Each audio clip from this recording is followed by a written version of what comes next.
Welcome back, folks. This is Daniel Falconer here again from Weta Workshop to give you more behind-the-scenes stories on the third round of our Weta special auctions. First one today is the Black Arrow 1:1 scale prop replica, and to call it an arrow is something of a misnomer because this thing is like a 2-meter long harpoon. Designed by John Howe as a regular arrow, Peter Jackson had it upscaled because, as he pointed out, Smaug is enormous. You can't take down a dragon with a tiny weeny little wee dart. It'd be like trying to kill somebody by flicking a toothpick at them. So in the end it ended up being a huge great big 2-meter long prop with a massive great big steel rod on it to stop it from flexing. It has a very unusual tip on it. The arrowhead has a 90-degree twist in it, which proved to be somewhat challenging when we were moulding and casting it because it tended to want to lock into the mould, but luckily the guys are clever and were able to sort that out. Lindsay Crummett returns once again to smash out another amazing collectible. This time it's her 1/6 scale Galadriel at Dol Guldur statue. This depicts a moment that in the books kind of happened off camera, as it were, in which Galadriel went to Dol Guldur, cast open the pits and sent the enemy fleeing before her radiance. An interesting note here on the pronunciation of Dol Guldur, as I learned from a dialect coach on The Hobbit.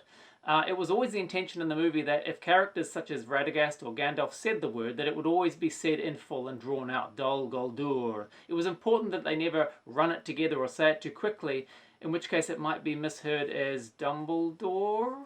Magnificently depicted by sculptor Sam Gow is the mouth of Sauron on steed. The mouth is basically this guy's only name. If he had an identity, it's long since been forgotten. Essentially, this character is nothing but a mouthpiece for the Dark Lord Sauron. And in speaking the Dark Lord's evil words, his mouth itself has become this hideous, engorged maw with split lips and long peg-like teeth. The helmet and the look of the character was designed by Warren Mahi back in the Lord of the Rings days.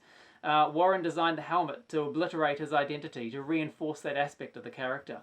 It completely covers his face, hides his eyes. He's essentially blind. All he is a strange, dark, priest-like form with this hideous, deformed mouth. Mary McLaughlin, an exceptionally skilled model maker, crafted the Prancing Pony mini environment for our collectibles range, and Mary also made a number of the shooting miniatures for the Lord of the Rings. The outdoor sets for the Prancing Pony in the village of Bree were constructed over the top of an old military base that was about to be torn down called Fort Dorset. Once filming was finished and the sets were removed, that entire area was turned into a subdivision and a school, but it seems like a missed opportunity to me. Imagine if you could have gone to the school cafeteria through the front door of the Prancing Pony, or been able to give your address as number 5 such and such way, the village of Bree, Middle-earth, Wellington. Bree also appeared briefly in The Hobbit. Rather than build that set entirely from scratch for its very small appearance, the very clever folks down at 3'7" realised that they could take some of the buildings from their Lake Town set and resurface them to make them look more like Bree. This process was known as the Breeification of Lake Town. Now, I absolutely love the fact that Breeification is a term. My daughter's name is Bree, and she will tell you that at any opportunity I use the word Breeification in my daily life. Important side note here, on this particular auction for the Prancing Pony, you'll be bidding on number 002. The next statue we're talking about was one of the largest that we'd ever done at 1/6 scale.